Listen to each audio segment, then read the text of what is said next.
શિવજી મહારાજ એ ભવાનીને કહે છે કે ઈશ્વરનો પ્રાદુર્ભાવ એ ધરતી ઉપર જ્યારે ધરતી ઉપર અધર્મનું આચરણ થાય ને, જ્યારે અસુર અને અભિમાની લોકો વધવા લાગે છે, જ્યારે અનીતિનું આચરણ થાય અને જેનું વર્ણન ન થઈ શકે એટલી અનીતિ જ્યારે લોકો આચરે, ત્યારે પરમાત્મા એ અનેક પ્રકારના શરીર ધારણ કરે છે. જ્યારે જગતમાં ઈશ્વરના જે ભક્તો છે, જે સાધુ અને સંતો છે એ દુખી થાય ત્યારે ભગવાન એ અવતાર ધારણ કરે છે. આમ ધરતી ઉપર ઈશ્વરનો પ્રાદુર્ભાવનું મુખ્ય કારણ છે જગતના સાધુ સંતો, ભગવાનના ભક્તો. ભગવાન કહે છે હું આવું છું ભક્તોને માટે, હું આવું છું ધર્મને માટે, ધર્મની રક્ષા કરવા માટે, હું આવું છું મારા સાધુ અને સંતોને માટે. ભગવાન આવે છે દેવતાઓને માટે, પૃથ્વીને માટે, ગાયોની રક્ષા કરવા માટે ભગવાન આવે છે.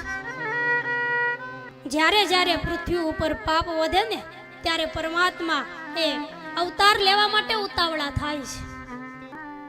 શિવજી મહારાજ ભવાનીને કહે કે દેવી, પરમાત્માનો પ્રાદુર્ભાવ થાય છે પોતાના ભક્તોને માટે. ઈશ્વર ખાલી રાક્ષસોને મારવા માટે નથી આવતા, પણ ભગવાન અવતાર ધારણ કરે પોતાના ભક્તોને માટે, સાધુ સંતોને માટે,